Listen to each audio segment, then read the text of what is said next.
ทำใจเฮือได้อย่าไปหวาดกลัววันพระเคร่งครัดปฏิบัติตัวอย่าฮือมองมัวทำชั่วบาปกล้ากระทำบุญสุนทานเอาไว้ภายหน้ายามได้ไกลกรามวยม้างเกิดมาทั้งทีอย่ามีเปล่าว่างได้รีบสร้างความดีจักอยู่ไปนั่นแฮมบอกกี่ปีอย่างน้อยยังมีดีอวดอ้างดีอวดอ้าง10 นิ้วกราบแนบไตรไหวสาปารมีธรรม ในครูบาอาจารย์พระมหาเถรานุเถระท่านเจ้าคณะพระสังฆาธิการทุกรูปทุกตนขอความสุขความสวัสดีในธรรมะแห่งองค์สมเด็จพระชินสีห์สัมมาสัมพุทธเจ้าจงมีแก่บรรดาสาธุชนท่านผู้ฟังทุกท่าน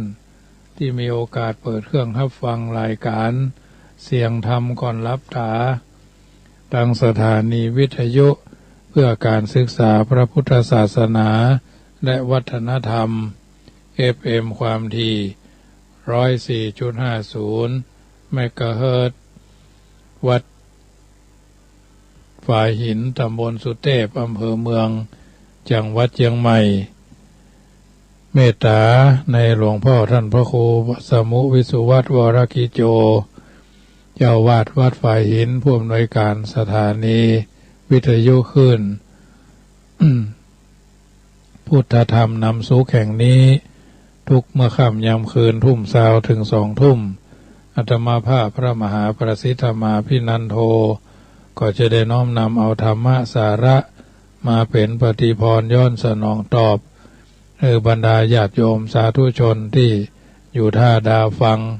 นำธรรมคำสอนในทางพระพุทธศาสนาถือว่าเป็นการเผยแผ่ธรรมเมตตาธรรมค้ำจุนโลกอยู่กันอย่างพี่ดีกันอย่างน้องปรองดองกันเหมือนญาติด้วยเลือกเกิดไม่ได้ดังจิตหลายชีวิตจึงเกิดท่ามความยากเข็ญขัดสนซึ่งปัจจัย4ที่จำเป็น บ้างลำเค็ญโชคร้ายกายพิการแต่บางคนโชคดีที่พร้อมทรัพย์รวยสินทรัพย์มากค่ามหาศาลหากพวกนี้มีจิตเจตเมตตาทานแบ่งเชื้อจานยากคนยากไร้คงได้ดีความเมตตาเปรียบได้ดูดสายน้ำเย็นชุ่มฉ่ำสร้างสดใสไปทุกที่ทั้งผู้ใหญ่ทั้งผู้ให้ทั้งผู้รับจากเปรมปรีโลกคงมีสุขสงบอบอุ่นเพราะฉะนั้นถือว่าน้ำธรรมคำสอนก็เป็นอาหารใจทุกคนทุกท่านที่อยู่ทางบ้านได้นำไปเป็นข้อเตือนจิตสกิดใจถือว่าเขาได้เกิดมาเป็นชาวพุทธมีพระพุทธเจ้าเป็นผู้นำพระพุทธเจ้าเพิ่นตรัสว่าพุทธองค์ทรงสอนให้คนคิดอย่ายึดติดมั่นจีรังจุอันโลกนี้เป็นอนิจจังย่อมเสื่อมผุพังเหมือนกันทั่วหน้าเฮามาอาศัยอยู่ในโลกล่าเพียงช่วงเวลาระยะหมดกรรมเมื่อใดก็ต้องทิ้งละเป็นเศษเบื้องธุลีเหลือแต่จิตนั้นห้องกันว่าผีห้างกายบ่มียุบกรรมบ่ได้ผัวฮักเมียแปลงเกยแฝงห่วมใกล้สื่อสาร สื่อสารยังไปบ่ฮับแม้แต่สิ่งของเงินทองสินทรัพย์ยุบจับบ่ได้สักอันถึงเมียเอาคนบดีมาอยู่โดยกันไข้จักฆ่าฟันก็เนี้ยบ่ได้อันจักติดตัวดีชั่วอยู่ใกล้ที่จักติดไปส่งยูได้ฮับผลกรรมเวียนวนหูกรรมดีส่งยูสุขแดนกรรมอันชั่วให้ย่อมไส้ทุกแสนเสวยอยู่แดนนรกมกไหมยามเมื่อยังคนบ่สนเหนือใต้สินตาลนะไม่บ่นักข้าวล้านนาเขียนมาก่อนนักขอพักเก้าอี้วางลง ขอท่านจงสุขสันต์ทั่วหน้าลวดอำลาก่อนเท่านี้ก่อนและนายเอ๋ยเพราะฉะนั้นญาติโยมสาธุชนเอาท่านทั้งหลายหู้แล้วเข้าใจแล้วก็ถือว่าพยายามตั้งตัวตั้งตนให้ถูกต้องตามสมัยอยู่ในสังคมแห่งการอยู่ร่วมอยู่กันอย่างพี่ดีกันอย่างน้องนะปรองดองกันเหมือนญาติชาติประเทศก็จะเจริญพระพุทธศาสนาก็จะรุ่งเรืองเมื่อตะคืนนี้ได้จาน้ำธรรมคำสอนในทางพระพุทธศาสนาก็ถือว่าเป็นส่วนหนึ่งที่นำพาให้ญาติโยมนำไปคิดพิจารณาสิ่งต่างๆสิ่งละอันพันละน้อยที่เขาเกิดในสังคมแห่งการอยู่ร่วมเอาอยู่ในสังคมถือว่าอยู่ในสังคมแห่งการอยู่ร่วมแล้วเป็นสิ่งที่ทุกคนจำเป็นจะต้องถือรักยึดรักประพฤติในเรื่องของความฮักเนาะความฮักความเคารพอยู่กันในสังคมแห่งการอยู่ร่วมนั่นเป็นจะใดเรื่องต่อมาก็เรื่องความในสมัยความว่าในสมัยนั้นแม้ในพระวิหารเชตวันรูปก็มีทูตเจ้าอยู่รูปหนึ่งสาเหตุทัตชาดกเปรียบเทียบม้าสองชนิดเกี่ยวกับความฮักในสุหนุชาดกเรื่องที่สองความว่าในสมัยนั้นแม้ในวิหารเชตวันยังมีทูตเจ้าตนหนึ่งรูปหนึ่งผู้ดุร้ายหยาบคายโผงผางกับที่ชนบทก็มีทูตเจ้าแถมลูกหนึ่งเป็นผู้ดุร้ายอยู่มาวันหนึ่งภิกษุชาวชนบทได้ไปพระเชตวันวิหารโดยกรณียะบางอย่างโดยระยะกรณียกิจบางอย่างหมู่สามเณรและทูตเจ้าหนุ่มย่อมทราบความที่ทูตเจ้านั้นดุร้ายจึงส่งภิกษุนั้นไปบริเวณของภิกษุที่อยู่เชตวันมหาวิหารโดยความตื่นเต้นของพวกเขาจักได้ดูภิกษุผู้ดุร้ายนะทั้งสองรูปนั้นทะเลาะกันภิกษุดุร้ายทั้งสองนั้นพอปะกันเท่านั้นกับปองดองอยู่ด้วยกันอย่างรักใคร่ชื่นชมกันทำการนวดมือนวดเท้าบีบหลังให้กันและกันเป็นต้นภิกษุทั้งหลายสนทนากันในธรรมสภาว่าท่านผู้มีอายุทั้งหลายทูตเจ้าดุร้ายสองตนเนี้ยกับผู้อื่นละดุร้ายหยาบคายโผงผางแต่กับกันและกันทั้งสองเนี้ยกันปองดองกันชื่นชมกันอย่างรักใคร่พระศาสดาเสด็จมาจวนปะเสียพอดีก็ตรัสถามว่าภิกษุทั้งหลายหมู่เธอนั่งสนทนาเรื่องอะไรอย่างกันกะพระทูตเจ้าเหล่านั้นก็กราบทูลว่าข้าแต่พระองค์ผู้เจริญดูก่อนภิกษุทั้งหลายใช่เวลานี้เท่านั้นแม้ในกาลเมื่อก่อนทูตเจ้าทั้งสองตนเนี่ยก็ดุร้ายหยาบช้าโผงผางต่อคนอื่นแต่เมื่อปะกันเข้าแล้วกับปองดองกันชื่นชมกันอยู่ด้วยกันอย่างรักใคร่แล้วทรงนำอดีตนิทานมาเล่าต่อไปว่ากาลล่วงแล้วพระเจ้าเมื่อพระเจ้าพมทัตเสวยราชสมบัติอยู่ในเมืองปาราณสีพระโพธิสัตว์เป็นอมาตย์ผู้จัดการผลประโยชน์ทั้งปวงเป็นผู้สอนอรรถธรรมของพระเจ้าพมทัตนั้นก็พระราชานั้นมีปกติละโมบทรัพย์อยู่สักน้อยหนึ่งพระองค์ก็มีม้าชื่อว่ามหาโสพลมหาโสนครั้งนั้นหมู่พ่อกาชาวอุตราบทนำเอามา500 ตัวหมู่อำมาตย์จึงกราบทูลพระราชาที่มีม้าตกเข้ามาก็แต่ก่อนนั้นพระโพธิสัตว์ตีราคาม้าบ่ขาดทุนพระราชาหันพระโพธิสัตว์บ่ได้ต่อรองจึงตัดเรียกอำมาตย์คนอื่นมาตัดว่าท่านพ่อค้าจงตีราคาม้าเตอะและเมื่อจะตีราคาจงปล่อยม้ามหาโสน ที่แทรกเข้าฝูงม้าเหล่านั้นฮือได้ก่อนแล้วฮือคบกัดม้าทั้งหลายฮือต้องต้องบาดเจ็บเวลาที่ม้าเจ็บพึงตีราคาฮือขาดทุนเตอะอามาตย์นั้นรับพระราชโองการแล้วได้ทำอย่างรับสั่งหมู่พ่อก้าม้าต่างก่อมพอใจบอกคือพระโพธิสัตว์ถึงวิธีการที่อามาตย์ผู้นั้นกระทำแล้วพระโพธิสัตว์ถามว่าก็ที่เมืองท่านมีม้าที่มีม้าโกงไหมนะพวกพ่อค้าตอบว่ามีอยู่ครับนายชื่อสุหานุม้าเป็นม้าโกงดุร้ายเกเรพระโพธิสัตว์กล่าวว่าถ้าเช่นนั้นจักมาใหม่นำเอาม้าตัวนั้นมาโดยโอ้พ่อค้าม้าเหล่านั้นรับว่าดีละเมื่อจะมาแถมเตื้อก็จะเอาม้าโกงตัวนั้นเอามาโดยแล้วพระราชาสดับข่าวพ่อค้าม้ามาแล้วทรงเปิดพระแกรนคือหน้าต่างทอดพระเนตรดูม้าทั้งหลายแล้วฮือปล่อยม้ามหาโสนออกไปฝ่ายพวกพ่อค้าม้าหันม้ามหาโสนมาก็ปล่อยม้าสุหานุพ่องม้าทั้งสองนั้นพอถึงตัวกันก็ต่างเสียก็ต่างเลียตัวเลียตามตัวยินดีต่อกันพระราชาตรัสถามพระโพธิสัตว์ว่าหันก็เจ้าม้าโกงทั้งสองตัวเนี้ยกับม้าตัวอื่นๆก็ดุกับม้าตัวอื่นล่ะก็ดุร้ายเกเรตึงตังโขกกัดม้าตัวอื่นๆเพื่อได้รับบาดเจ็บตามๆกันแต่บัดนี้กับเรียตัวฮือกันยืนยินดีกัน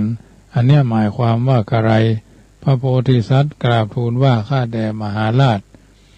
ม้าทั้งคู่เนี่ยจะพิษแปลกกันก็หาบ่ได้ทั้งคู่ต่างก็พอใจกันมีธาตุเข้าถึงกันแล้วกล่าวคาถาสองคาถาว่าการที่ม้าสุหานุทำความชอบกับม้ามหาโสนเนี่ยทำให้บ่ได้ทำกันม้าที่ต่างกันม้ามหาโสนมีท่วงทีเช่นใดม้าสุหานุก็มีท่วงทีเช่นนั้นเหมือนกันทั้งสองตัวต่างก็เป็นม้าที่โลดแล่นคึกขนองคอยกัดเชือกผูกล่ามเป็นนิดชั่วพอกันผู้บาสงบก็ย่อมพอกันกับผู้บาสงบมุมมองของความฮักในสุหานุชาดกจากชาดกเรื่องนี้สอนให้รู้ว่าคนชั่วย่อมเข้ากับคนชั่วหรือย่อมเป็นที่ฮักของคนชั่วด้วยกันคนดีย่อมเป็นที่ฮักของคนดีด้วยกันม้ามหาโสนกับม้าสุหานุซึ่งเป็นม้าเกเรโผงผางถึงคู่เป็นม้าคือขนองชอบหาเรื่องม้าตัวอื่นอยู่เสมอแต่พอม้าทั้งสองได้มาปะกันแท้ๆแล้วปรากฏว่าม้าทั้งสองกับมาทำร้ายกันมีทัศนะหรือท่าทีที่ดีต่อกันเพราะเหตุไรจึงเป็นเช่นนั้นก็เพราะว่าเป็นธรรมดาของอุปนิสัยหรือท่าแท้ของคนหรือสัตว์ถ้ามีนิสัยอย่างใดหรือมีนิสัยคล้ายกันก็มักจะเข้ากันได้ดีมักจะชอบพอกันหรือมีนิสัยอย่างไรหรือมีนิสัยคล้ายกันก็มักจะเข้ากันได้ดีมักจะชอบพอกันหรือที่ทางพระพุทธศาสนาได้กล่าวถึงจริต6ที่มีอยู่ในตัวบุคคลว่าคนไหนมีจริตนักไปในทางใดเช่นคนที่นักทางราคะจริตชอบฮักสวยฮักงามฮักความสะอาดอูจาเรียบร้อยก็จะบ่เข้าพวกกับคนที่ชอบสกปรกเลอะเทอะอูจาโผงผางอย่างนั้นอย่างนี้เป็นต้นสังเกตง่ายๆอย่างคนในสังคมปัจจุบันหมู่ที่เป็นอันธพาลก็จะอยู่กลุ่มอันธพาลด้วยกันถ้าบ่เข้ากลุ่มกับพวกพ่อค้าคนดีเขาจะเข้ากันบ่ค่อยได้มักจะคัดแย้งกันเสมอว่าจะเป็นเรื่องความคิดหรือการกระทำต่างๆ ก็จะบ่ลงรอยกันเรียกว่าไปด้วยกันบ่ได้สรุปก็คือไผมีลักษณะเป็นพาล ก็จะคบคนที่มีลักษณะเป็นพาลได้ดีกว่าคบกับคนที่มีลักษณะเป็นบัณฑิตและบัณฑิตก็จะคบกับคนที่มีลักษณะเป็นบัณฑิตได้ดีกว่าคบคนพาลอื่นๆแถมมากมายเรื่องต่อมาสันทวชาดกความสนิทสนมกันสาเหตุที่เรื่องนี้ในสันทวชาดกว่าภิกษุหันพวกชนินเหล่านั้นปูชาไฟจึงทูลถามพระศาสดาว่าข้าแต่พระองค์ผู้เจริญหมู่ชนินกระทำมิจฉาตบะมิจฉาตบะมีประการต่างๆจักมีความเจริญในมิจฉาตบะพ่องบ้างหรือไม่หนอพระศาสดาตรัสว่าดูก่อนภิกษุทั้งหลายอันความเจริญจักมีอยู่ในมิจฉาตบะนี้ก็หาไม่แม้บัณฑิตครั้งในโบราณทั้งหลายปูชาไฟเป็นเวลาเมินด้วยเข้าใจว่าจะมีความเจริญเพราะการปูชาไฟได้พบแต่ความบ่เจริญในกรรมนั้นจึงเอาน้ำดับไฟเอากิ่งไม้เป็นต้นฟาดแม้กลับมาแถมก็บ่ได้ดูแลของไฟนั่นแล้วทรงนำอดีตนิทานมาเล่าว่า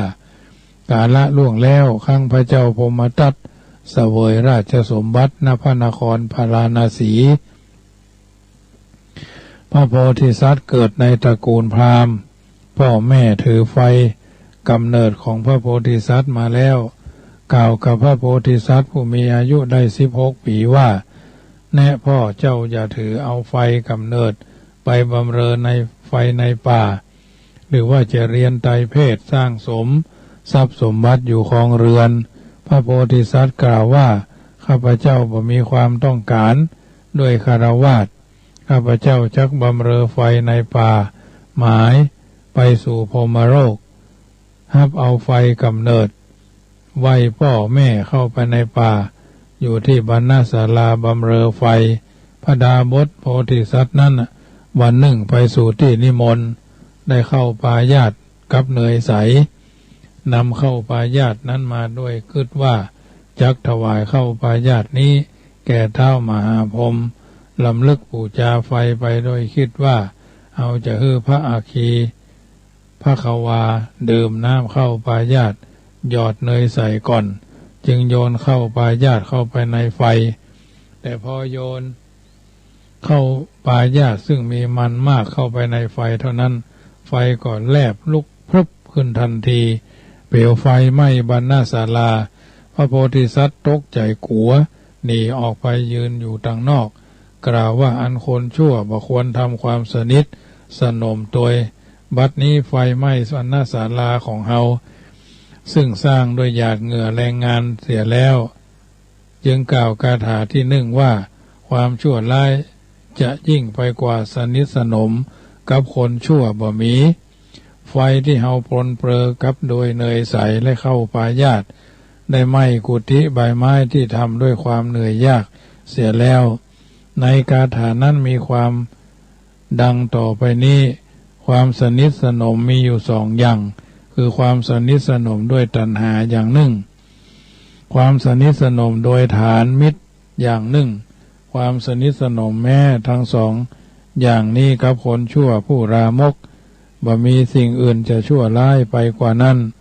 เพราะเหตุไรเพราะไฟนี้แม้เฮาจะปรนเปรอด้วยเนยใสและเข้าปายาตได้ไหม้บรรณศาลาซึ่งเฮากระท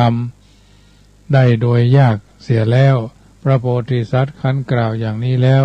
คิดว่าเฮามีความต้องการด้วยผู้ประทุษร้ายมิตรจึงเอาน้ำดับไฟนั่น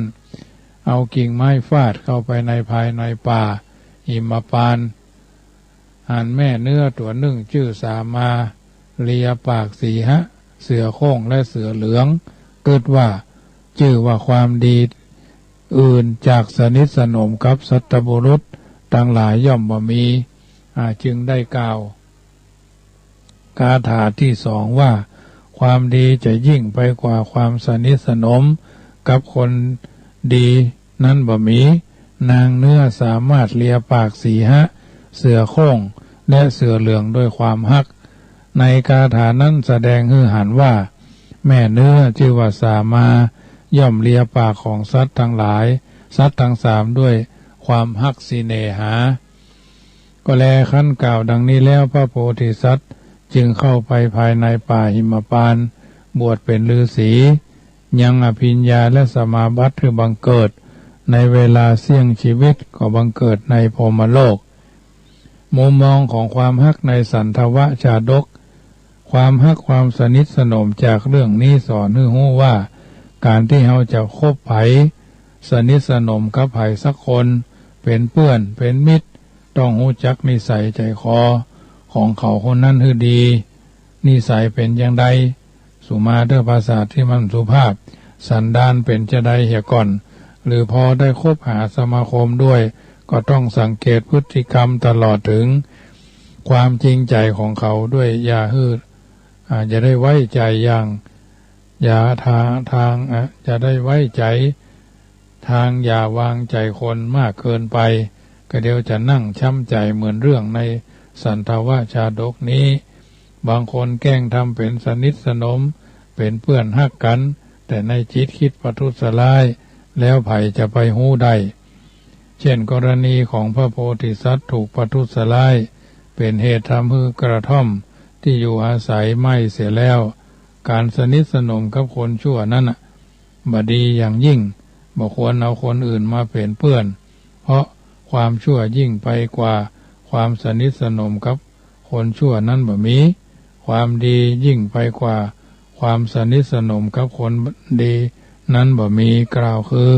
ความชั่วอย่าอยู่อย่างความชั่วมันก็อยู่อย่างมันนั้นบ่น่ากลัวเท่ากับเฮาไปฮักหรือฮื้อความฮักแก่คนชั่ว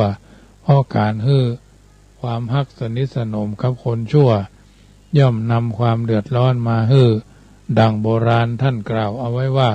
คบคนพาลพาไปหาพิษคบบัณฑิตพาไปหาผลเป็นอย่างที่กล่าวมานี้จึงนำมาเสนอให้ญาติโยมสาธุชนท่านผู้ฟังทั้งหลายได้ยินได้ฟังเป็นนิทัศนะอุทาหรณ์เตือนจิตสะคิดใจของการดำเนินชีวิตในแต่ละวันสิ่งใดสิ่งหนึ่งที่ถ้าหันว่าดีเราก็รีบทำรีบฉวยรีบคว้าถ้าหันว่าบดีก็พยายามลดละเลิกห่างหายห่างไกลในสิ่งที่มันบดีพยายามทำสิ่งที่ดีเพราะฉะนั้นการดำเนินชีวิตเราทุกคนทุกวันนี้ถือว่าคุณธรรมที่หนุนทำให้เกิดความดำเนินชีวิตคือพอเพียงพอใจพอเป็นตัวอย่างในการดำเนินชีวิตก็คือคนไทยต้องปรับปรุงชีวิตรู้จักปรับปรุงเปลี่ยนแปลงชีวิตบ่ฮื้อหลงไปกับกระแสโดยที่บ่ฮู้ว่าอย่างดีอย่างชั่วบรรดาความหลงทำให้เกิดบาดแผลชีวิตหลงเบอร์หน้าเศร้าหลงเล่าเพิ่มทุกข์หลงสนุกเพิ่มจนหลงผลลืมเหตุหลงเพศลืมวัยหลงไพร่ลืมนอนหลงบังออนใจเซาะหลงอ้อเป็นเอดโลภก็คืออยากจะได้บ่มีที่เสี่ยงที่สุดทะเยอทะยานแบบพิษจนทำให้ชีวิตอัปยศเศร้าหมองโง่ก็คือบ่ฮู้เท่าทันโลกและชีวิตตามความเป็นจริงเพราะบ่สนใจใฝ่รู้บ่สู้งานนักบ่รักษาวินัยบ่มีจิตใจสร้างสรรค์กัดก็คือทะเลาะกันจนแตกความสามัคคีแต่ความสามัคคีบาดแผลชีวิตที่เกิดจากหลงโลภโง่โกงกัดทั้ง5ประการเนี้ยต้องปรับปรุงแก้ไขให้ชีวิตมีภูมิคุ้มกันโดยอุบายวิธี5ประการรู้จักพอใจพอดีบ่โลภรู้จักพอก่อสุขทุกสถานรู้จักให้เฉลี่ยและเสียสละเพื่อประโยชน์สุขแก่ส่วนรวมรู้จักทำใจยอมหยุดและเย็นยอมอย่างมีเหตุผลหยุดอย่างมีศักดิ์ศรีเย็นอย่างมีประโยชน์รู้จักปล่อยวางถ้าปล่อยก็วางถ้าปล่อยก็ว่างถ้าวางก็เบาถ้าถือเอาก็หนัก ถ้าปล่อยก็ว่างถ้าวางก็เบาถ้าถือเอาก็หนักอันทุกอย่างเป็นธรรมดาเดินเข้าหาโลกธรรมอย่างรู้เท่าทันรู้เท่าเอาไว้กันรู้ทันเอาไว้แก้คนไทยต้องปิดอบายวิบัติชีวิตเกิดจากอบายมุขทั้งสิ้นม้ามวยไพ่ไก่ปลากัดวิบัติชีวิตคนไทยต้องปิดบ่เปิดรับค่าศึกที่มาในรูปของมิตรอบายหายนะที่เกิดแก่คนไทยมีหลายรูปแบบเช่นกินก็บ่อิ่มชิมก็บ่พอดีเป็นหนี้ดักดานเอาโรงทานเป็นบ้านเอาโรงแรมเป็นบ้านเอาภัตตาคารเป็นครัวเอาคุณตัวเป็นที่ปรึกษาโบราณจึงกล่าวเอาไว้ว่ากลัวภัยไฟไหม้อย่าสูบฝิ่นกลัวภัยวารินอย่าดื่มสุรากลัวภัยวาตาอย่าหลงผีกลัวภัยโจรีอย่าคิดติดอบายมุขนะกลัวภัยไฟไหม้อย่าสูบฝิ่นกลัวภัยวารินอย่าดื่มสุรากลัวภัยวาตาอย่าหลงผีกลัวภัยโจรีอย่าติดอบายมุขเพราะโจรปล้นเพียงแต่หมดของใช้เพราะไฟไหม้เพียงแต่หมดทรัพย์สินแต่ถ้าภัยอบายมุขมันกัดกินจะไม่มีแผลอาจจะไม่มีแผ่นดินจะได้อยู่อาศัยเพราะฉะนั้นญาติโยมท่านผู้ฟังทุกท่านน้ำธรรมคำสอนจากรายการเสียงธรรมก่อนรับตาในค่ำคืนของวันพุธที่19เป็นวันศีลวันพระสาธุชนคนดีได้ยินได้ฟังแล้วเป็นจะใดโทรศัพท์ทักทายกันเข้ามาเนอะ1 เสี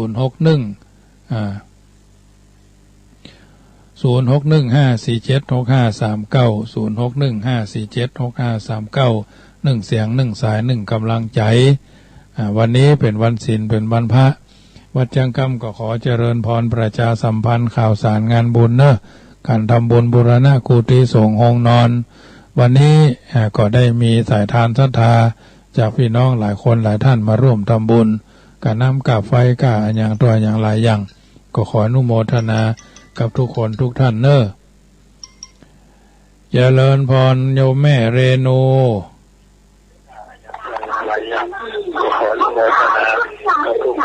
โยมแม่เรนูก้อนแก้วเป็นกำลังใจเนาะ ฟังอยู่ว่างั้นเนาะโยมแม่ขวัญเมืองฟังอยู่เนาะขอเป็นกำลังใจให้ทุกคนเนอะวันนี้วันศีลวันพระเอาพุทธานุภาพอำนาจแห่งพระพุทธธรรมานุภาพอำนาจแห่งพระธรรมสังฆานุภาพอำนาจแห่งพระสงฆ์อำนาจแห่งคุณพ่อคุณแม่อำนาจแห่งคุณของครูบาอาจารย์อภิบาลประทานพรให้ท่านทั้งหลายแม่ทุกข์ก็ขอให้สุขสบายแม่สุขสบายก็ขอให้สมปรารถนาแม่สมปรารถนาก็ขอให้อยู่เย็นเป็นสุขกันทั่วกัดพวกกันทั่วทุกคนทุกท่านแต่ละวันแต่ละคืนผ่านไปวันคืนล่วงไปเฮาทำมาอย่างอยู่ทำดีก็ทำกันต่อไปวันช่วงนี้เพิ่นบ่ฮื้อไปไหนก็พยายามอยู่บ้านเนาะเจริญพรครับขอแต่ใต้ไว้สาบารมีธรรมท่านพระคุณเจ้าครับวันนี้ได้ฟังน้ำฟังธรรมในวันพระวันศีลในการคบคนในการตั้งตัวบ่ฮื้อตกอยู่ในอบายเป็นธรรมคำสอนที่ได้คติเตือนใจหลายอย่างนำมาประพฤติปฏิบัติสมกับที่เราได้เกิดมาเป็นคนก็ขอไว้สาในเมตตาธรรมท่านเจ้านะครับได้ฟังน้ำฟังธรรมถึงครอบครัวเมื่อค่ำยามแรงวันนี้ครับโมทนาด้วยเนอะเจ้าครับขอไหว้สาครับโมทนาพี่น้องพี่นานสารพีคนเดิมเนาะเปลี่ยนเวลาคนเดิมแต่ถ้าเปลี่ยนเวลาใหม่โทรกันเข้ามาเป็นกำลังใจเนอะ40 นาทีทองวันพรุ่งนี้ก็เป็นวันพฤหัสบดีภาคเจ้าก็6 โมงถึง7 โมงกินข้าวง่ายกินข้าวตอนแล้วก็เที่ยงวันเนอะกินข้าวตอนแล้วก็เที่ยงวันปะกันที่คืน96นะฟังกันไปญาติโยมเอาสาระเอาอรรถธรรมคำสอนวันนี้เป็นวันศีลเป็นวันพระก่อนจะรับจะนอนก็พยายามนึกถึงบุญกุศลที่เราทำแต่ละวันนี้ เป็นวันศีลเป็นวันที่เฮาสร้างบารมีทำบุญหยาดน้ำกินทานหลวงหลายจักได้สบายเกิดสุขภายหน้าเข้าดอกบานกินทานถึงดอกไม้บานกินทานม่วนก่อนนำรายการจากท่านไปก่อนจะรับจะนอนก็ไหว้พระสวดมนต์ทุกคนทุกท่านเนอะเฮาทำเฮาก็เฮาได้ของเหล่านี้คุณงามความดีบ่มีขายถ้าจากจะได้ก็ทำเองก่อนท่านนอนหลับไปในคืนนี้ขอจงตั้งดวงฤดีไว้ให้มั่นนึกถึงบุญกุศลผลความดีที่ผูกพันจิตตั้งมั่นแน่วแน่แล้วแผ่ไปแผ่เมตตาทั่วไปให้คนอื่นทั้งรักชื่นเกียรติชังแต่ครั้งไหนขอให้เขาได้ดีมีสุขใจอย่าหวั่นไหวแม้อมิตรที่คิดชังแล้วใจเราจักสบายคลายเร่าร้อนเพราะจิตผ่อนความเครียดแต่หนหลังอนีคาสุขีอัตตานัง พ้นทุกขังก็เพราะจิตคิดดีสัพพีติโยวิวัชชันตุสัพพโรโควินัสสตุมาเตภวัตวันตรายโยดีและอัจฉนัยวันนี้ก็หากเป็นวันดีดิถีอันวิเศษเหตุว่าเป็นวันศีลเป็นวันพระเป็นวันธรรมสวนะที่หมู่เฮาเราเจ้าข้าฟังขึ้น 104.50 วิทยุเพื่อการศึกษาพระพุทธศาสนาและจริยธรรมรายการเสียงธรรมก่อนรับตาอัตมาภาพพระมหาประสิทธมาภินันโทวัดจังกำเวียงเวลุคามป่าสร้างได้บรรยายธรรมะคือท่านทั้งหลายนำไปเป็นข้อเตือนจิตสะกิดใจเป็นธรรมเทศนาใหม่บุญจากการเทศนาธรรมญาติโยมก็ได้ฟังธรรมเป็นธรรมมัสวนานิสงส์บุญแห่งการฟังน้ำฟังธรรมจงเป็นตบะเดชะเป็นภรวะปัจจัยอุปกยกย้ายดวงจิตวิญญาณพอเกิดไม่เกิดเจ้ากรรมนายเวรเจ้าเกณฑ์เจ้าตาคือท่านทั้งหลายสุขสบายเมื่อรับเมื่อตื่นเมื่อยืนเมื่อเตียวเมื่อเกี้ยวเมื่อกินแม้นวันรับก็ขอให้เป็นสุขตื่นขึ้นมาก็ขอให้สบายชุ่มชื่นอย่าได้มีสิ่งบดีบงามเข้ามาใกล้มากายกายเป็นชัดแก้วพี่ดานคำครี่มุงบังสุขเสถียรเที่ยงเต้าอายุ100 ขวบเป็นประมาณจุใหญ่น้อยใจยิงนั่นจุงจักมีพุทโธโยแค้วคาดธัมโมโยแค้วคาดสังโฆโยแค้วคาดอายุวันโนสุขังปะลังขอเจริญพร